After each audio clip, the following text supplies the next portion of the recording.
na Bíblia a gente tem um contexto, o que aconteceu antes para Jesus estar falando isso, né? E o que aconteceu então? Isso aqui é uma oração de Jesus. Olha que interessante. Uma oração de Jesus.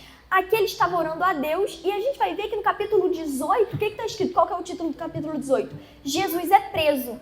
Então é uma oração de Jesus antes da crucificação, antes da prisão, antes de tudo aquilo que ele haveria de sofrer por nós.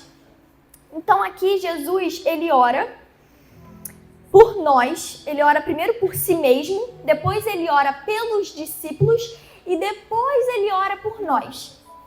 Então ele fala que ele não é desse mundo, ele fala que nós não somos desse mundo, como ele também não é. Se nós não somos desse mundo, nós somos o quê? Estrangeiros, como o nosso tema dessa festividade, desse congresso diz para nós. Mas o que é um estrangeiro?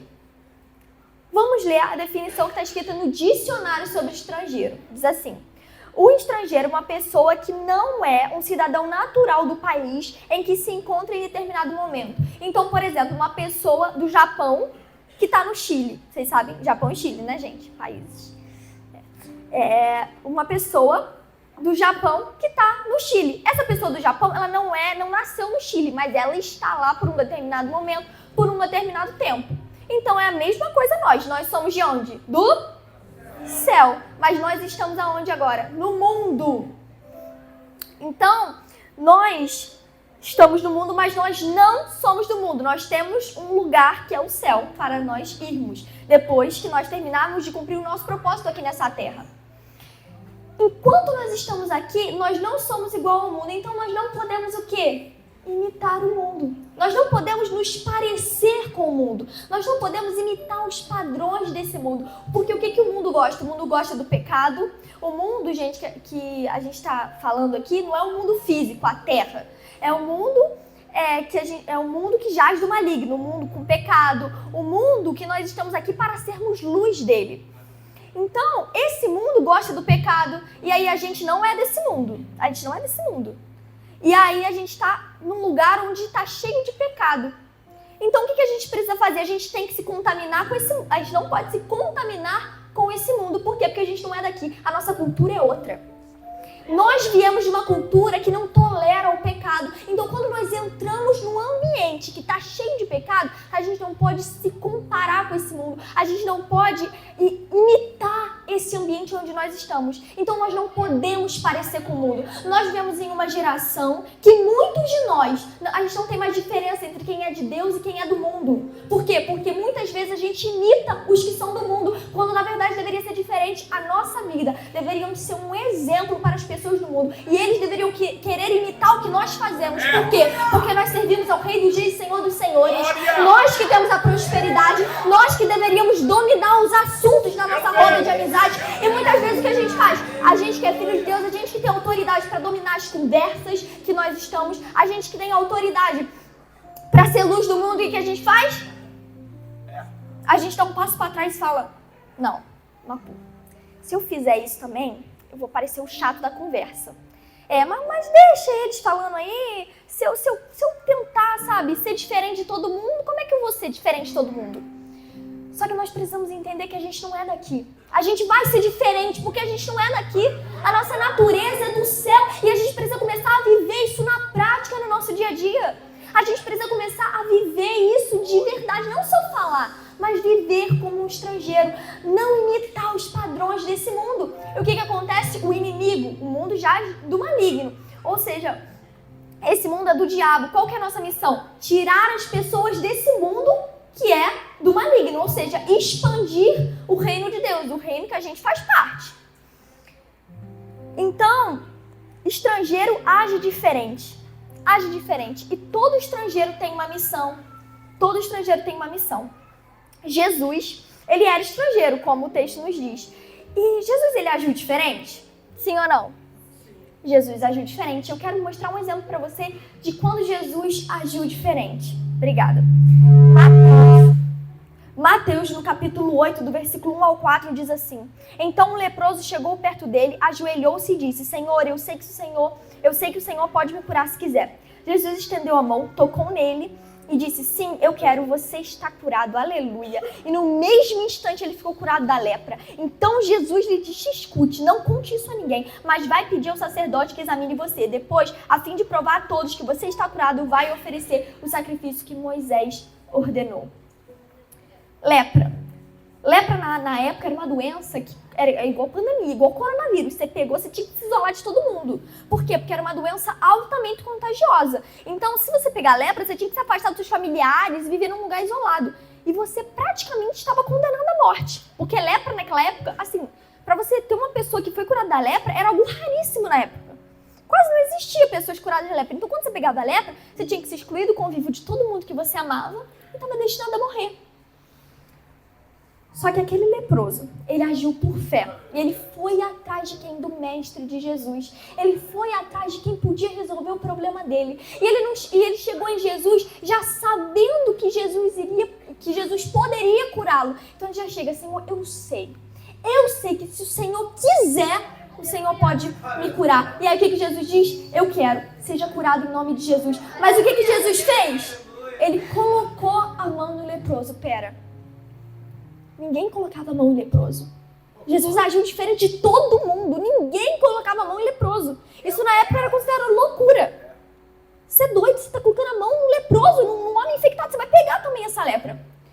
Só que Jesus, ele não era daqui.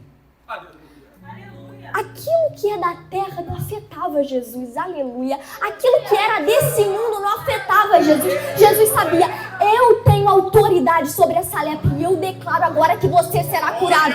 E essa lepra não vai me atingir porque eu não sigo os padrões desse mundo. Nós vemos em toda a Bíblia que Jesus, ele toda hora, todos os padrões, todos os paradigmas do mundo, Jesus contradizia. Jesus ia totalmente ao contrário de tudo aquilo que todo mundo estava fazendo, como ele fez aqui com esse leproso. E nós precisamos de Jesus. Ele só curou aquele leproso e ele treinou os 12 discípulos com o quê? Uma mente renovada. Jesus só curou aquele discípulo porque ele tinha uma mente renovada. O que é ter mente renovada?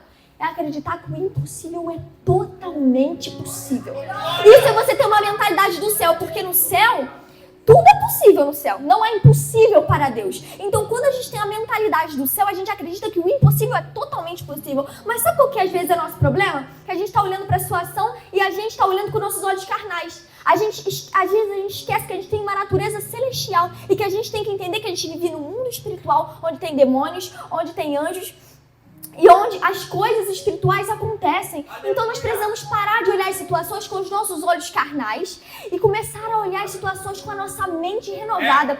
Está escrito lá em Romanos 12:2, diz assim: não vivam conforme as pessoas desse mundo. Por quê? Porque muitas vezes a gente vive como as pessoas desse mundo. Então a Bíblia já aconselha: não viva como as pessoas desse mundo, porque se você viver como as pessoas desse mundo, milagres vão parar de acontecer. Se nós começarmos a viver como as pessoas desse mundo, os impossíveis vão parar de ser possíveis. Se nós vivemos como as pessoas desse mundo, os decretos que acontecem na nossa vida, eles vão se cumprir. Então nós não podemos, está fora de cogitação você viver como uma pessoa desse mundo. Em nome de Jesus, você vai sair desse culto sabendo disso. E diz assim: mas deixem que Deus os transforme por meio de uma mudança completa na mente de vocês. Assim vocês conhecerão a vontade de Deus, isto é, aquilo que é bom, perfeito e agradável a Ele. Deus quer renovar a sua mente para duas coisas. Primeiro, para você viver a vontade dEle. E segundo, para você não viver igual ao mundo. Então, a nossa mente que dirige a nossa vida. Então, se a nossa mente muda, a nossa vida também vai começar a mudar, porque é a nossa mente que dirige a nossa vida. Então nós temos que tomar cuidado com o que a nossa mente está pensando e como ela está dirigindo a nossa vida. A nossa mente, ela não pode pensar nas coisas do mundo. A nossa mente, ela tem que pensar nas coisas do reino de Deus. E assim nós vamos viver as coisas do reino de Deus. Mas a nossa mente, o inimigo manda tanta coisa na nossa mente para nos distrair, para fazer a gente pensar em tantas coisas desse mundo. E o que nós devemos fazer? Repreender isso e começar a pensar nas coisas do alto. E aí nós veremos milagres acontecerem na nossa vida. Porque o milagre tem a parte de Deus, mas também tem a nossa parte que nós devemos fazer para alcançar aquele milagre, como o leproso fez ao se aproximar de Jesus. Então, como eu havia falando, todo estrangeiro tem uma missão. Nós estamos aqui de passagem. Por que nós estamos aqui? Nós não poderíamos ficar no céu? Calma, tem um porém aqui nessa história. Quando todos aqui já aceitaram Jesus como seu Senhor e Salvador? Vocês já aceitaram Jesus? Se você aceitou Jesus, você foi tirado do mundo, daquele mundo cheio de pecado, daquele mundo cheio de perversidade. Você foi tirado desse mundo. Saiu do mundo, desse mundo de pecado. E aí, quando você saiu desse mundo, agora você vai ser enviado de volta a esse mundo. Mas pra quê? Para cumprir o seu propósito, que é o quê? Expandir o reino de Deus. Esse que é o teu propósito, expandir o reino de Deus. A Bíblia é muito clara ao dizer que a colheita é grande, mas são poucos os trabalhadores. Peça ao meu Pai que envie mais trabalhadores. Ou seja, a gente para aceitar Jesus não falta. Falta é nós termos a atitude de nós irmos lá e falar com essas pessoas e expandir o reino de Deus. Nós estamos aqui com essa missão. Expandir o reino de Deus. Porque nós não somos daqui, nós não temos nada a ver com esse mundo. A gente só está aqui para cumprir a vontade do nosso Deus, que é expandir o reino dele. Então nós precisamos ser fiéis a essa missão. Eu costumo dizer que nada é por acaso. No reino espiritual não existe o acaso. E se Deus te colocou nessa escola que você está, se Deus te colocou com esses amigos que você está, significa que Deus quer que você fale do amor dele para esses amigos, para as pessoas da sua escola, para as pessoas da sua convivência, senão ele não tinha te colocado. Gente, tanta época para a gente nasceu quando? Nesse século, a gente nasceu nesse ano, a gente nasceu para esse tempo. Então, se nós nascemos para esse tempo, é o nosso dever fazer com que esse tempo seja um tempo de pessoas que servem a Deus. O que o inimigo está falando sobre essa geração? Que geração perdida. Essa geração aí, ó, todo mundo viciado em tela, todo mundo viciado em celular, todos os adolescentes, todos os juniores viciados em pecar. Essa geração não tem adolescente crente, não tem adolescente que se prostra diante do Senhor. Essa geração, ó, tá perdida. Mas o que a palavra de Deus diz para nós?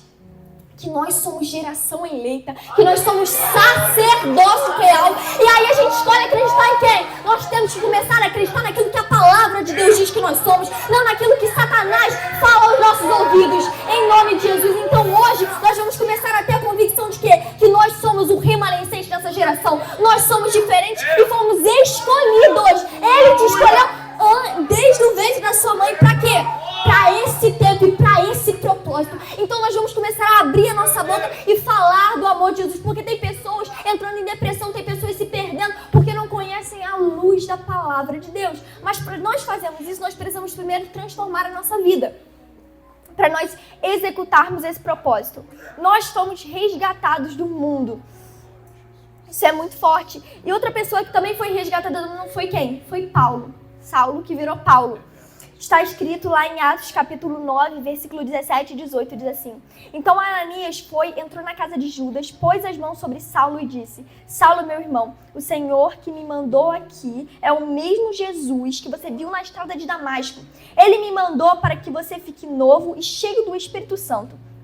No mesmo instante, as coisas parecidas como escamas caíram dos olhos de Saulo e ele pôde ver de novo.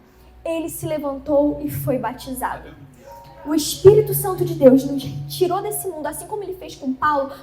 Saulo, na época, né, ele teve um encontro muito forte com Deus. Ele era um perseguidor dos cristãos. Ele pegava os cristãos e tirava das casas e matava esses cristãos. Então, olha o que Saulo, né, fazia.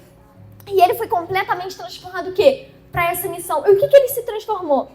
Ele se transformou em um dos maiores missionários e plantadores de igrejas cristãs. Ele pregou justamente para nós que somos gentios, que não pertencemos ao povo de Deus. Então, se nós hoje temos a palavra de Deus, nós devemos isso a Paulo, porque ele se levantou como uma voz. E Paulo, ele se levantou, mas quando ele se levantou, se levantaram quem? Muitos odiadores. Sabe por quê? Porque muitas vezes a gente quer ser amado por esse mundo e nós precisamos parar de ter essa convicção que nós seremos amados por esse mundo, que nós temos que fazer as coisas para se encaixar no padrão do mundo. Não!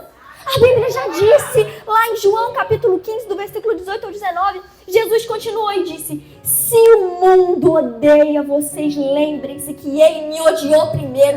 O Jesus é muito claro quando ele diz, ele foi chamado de Beelzebul, o chefe dos demônios. E ele diz, se um chefe da família é chamado de Beelzebul, os membros daquela família são xingados de nomes piores ainda. Ou seja, nós não podemos achar que o mundo vai nos amar, porque ele não vai. Se o mundo nos ama, isso está errado. Por quê? Porque nós viemos para quê?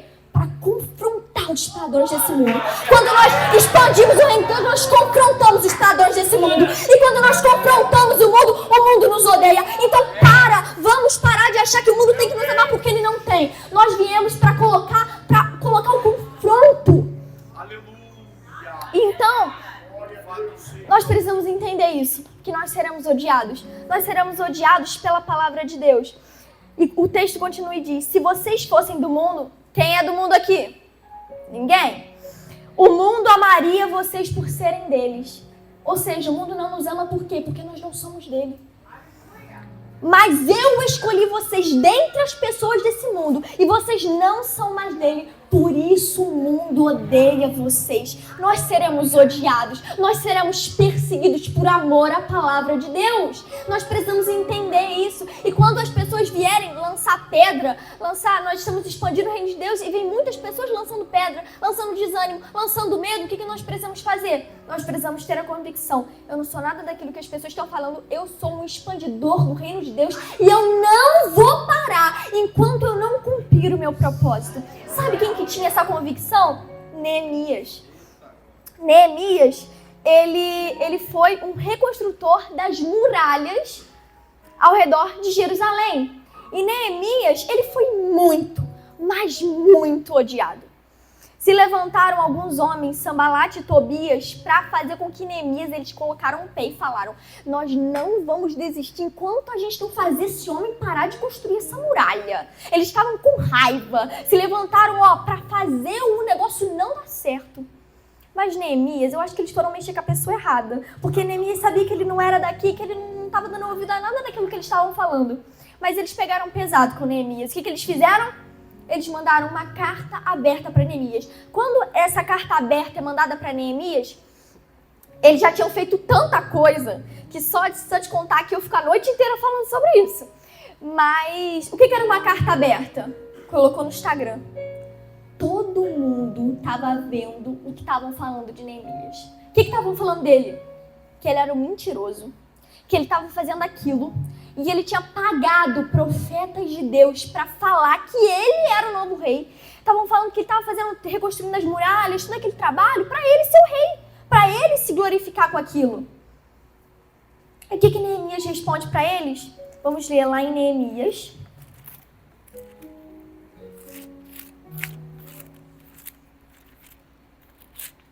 Diz assim, lá em Neemias, capítulo 6, versículo 8.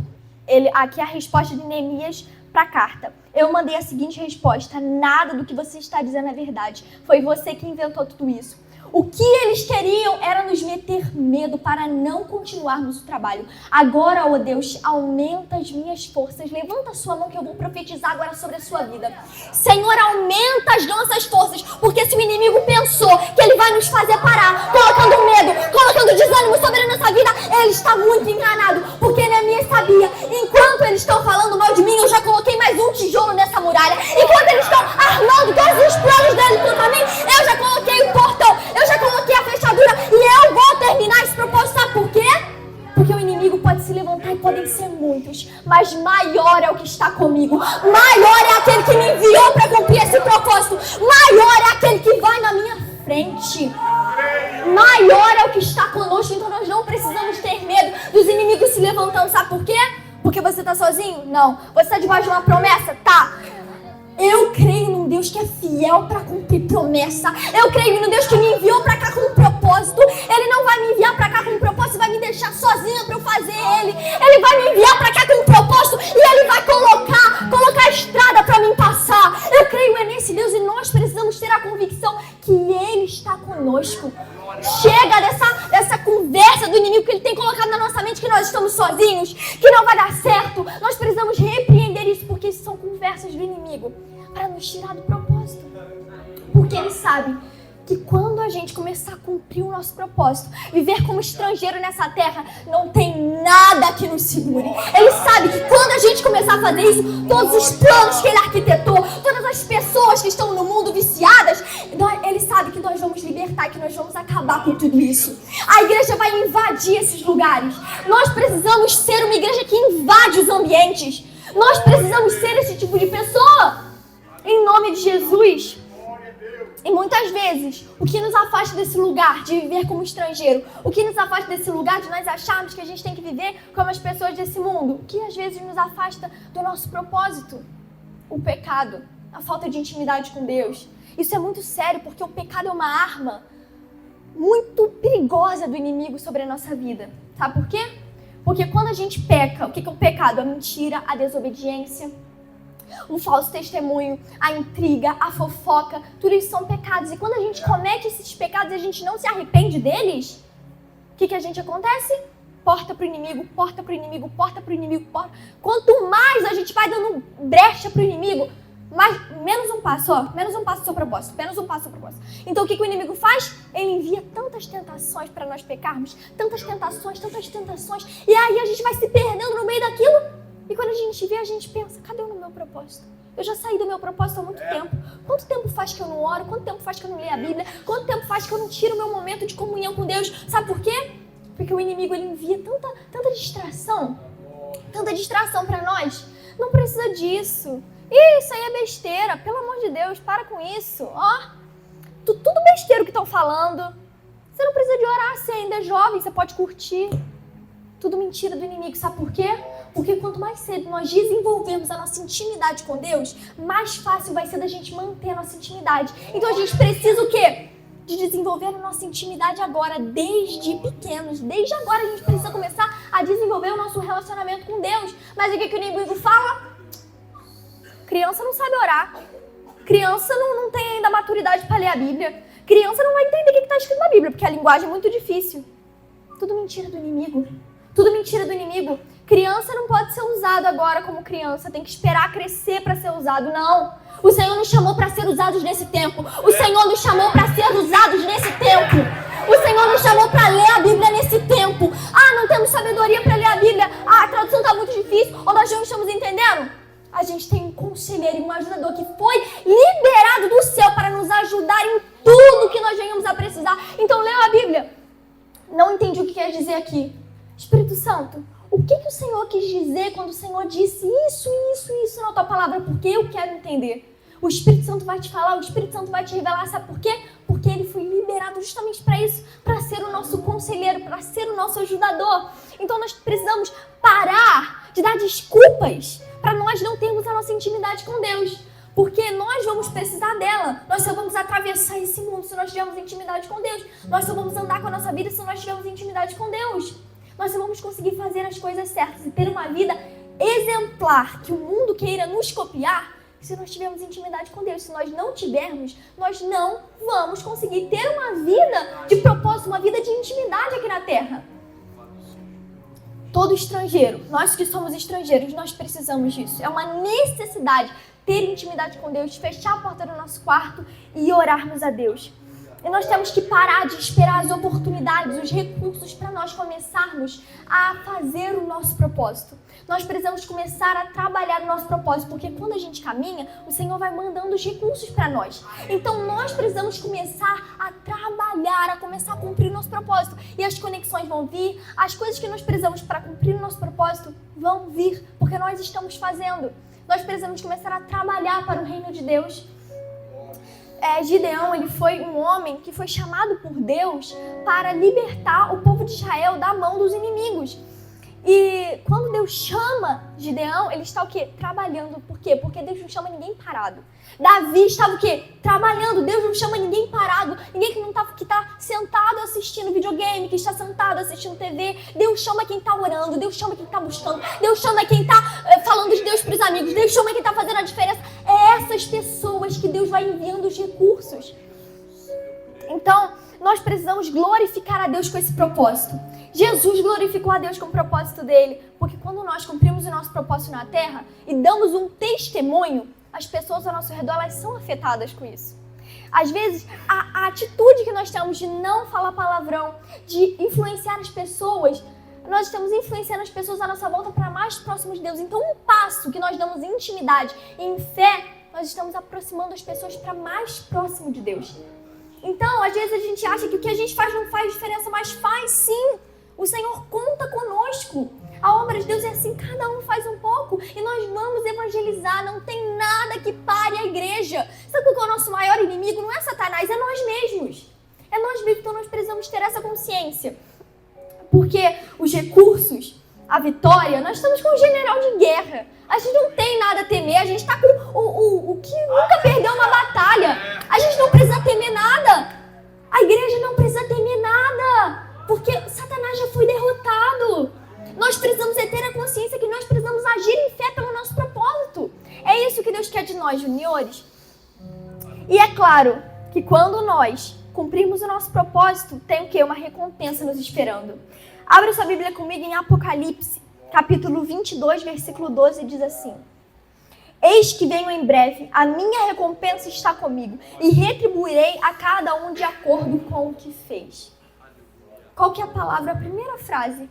Eis que venho em breve, eis que venho cedo. É daqui a pouquinho, daqui a 3, 5, 10 mil anos? Não. Eis que venho em breve.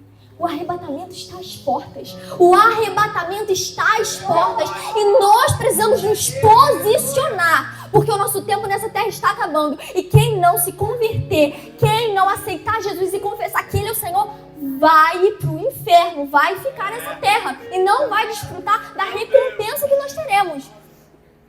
A Bíblia diz, ela é muito clara ao dizer que Deus vai retribuir a cada um de acordo com o que fez. Ou seja, a nossa recompensa nós vamos receber pelo que nós estamos fazendo. E agora eu quero te perguntar, o que você está fazendo para o reino? O que você está contribuindo para o reino de Deus? Sabia que tem pessoas ao nosso redor, na nossa escola, que elas não aceitaram Jesus? E se elas morrerem ou se o arrebatamento vier, elas vão para o inferno ou vão ficar na terra?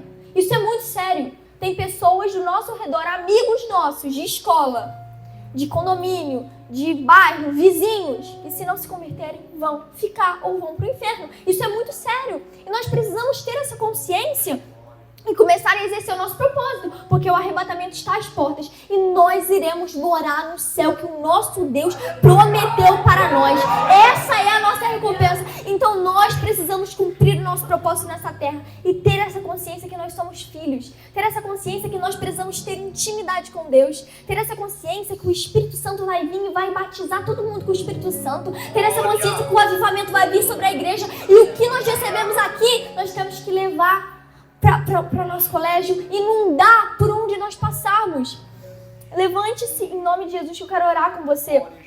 Porque hoje nós vamos estar aqui sabendo que nós precisamos ter a nossa mente renovada, nós precisamos ter intimidade com Deus. Nós somos estrangeiros, nós não somos desse mundo, não vamos nos parecer com esse mundo e nem seguir os padrões desse mundo, em nome de Jesus. Aleluia! Antes dos discípulos começarem a obra deles, Jesus disse, fiquei em Jerusalém até que do alto eles fossem revestidos de poder. Ou seja, antes dos discípulos começarem a pregar o evangelho, primeiro eles foram cheios do Espírito Santo. Nós não podemos sair daqui sem ser cheios. Nós não podemos cumprir o nosso propósito sem termos intimidade com Deus, sem estarmos cheios de Deus. Nós precisamos parar de preencher a nossa mente, a nossa vida com coisas que não agregam em nada e começar a nos encher do Espírito Santo. Nós precisamos ter essa consciência e começar a viver assim. O Espírito Santo, ele é real e nós precisamos começar a tratar o Espírito Santo como uma pessoa. Ele é nosso amigo, ele é nosso ajudador, ele está conosco, ele abre a porta na nossa frente que ninguém fecha. Então nós precisamos tratar o Espírito Santo como uma pessoa. E orar, falar com ele, rasgar o nosso coração e dizer, Espírito Santo, aconteceu isso comigo hoje. Espírito Santo, estou me sentindo dessa forma. Espírito Santo, como eu posso melhorar? Espírito Santo, me ajuda. E começar a rasgar a nossa alma para o Senhor. Porque o Espírito Santo é o nosso amigo que vai nos ajudar nessa jornada que nós temos como estrangeiros nessa terra, em nome de Jesus.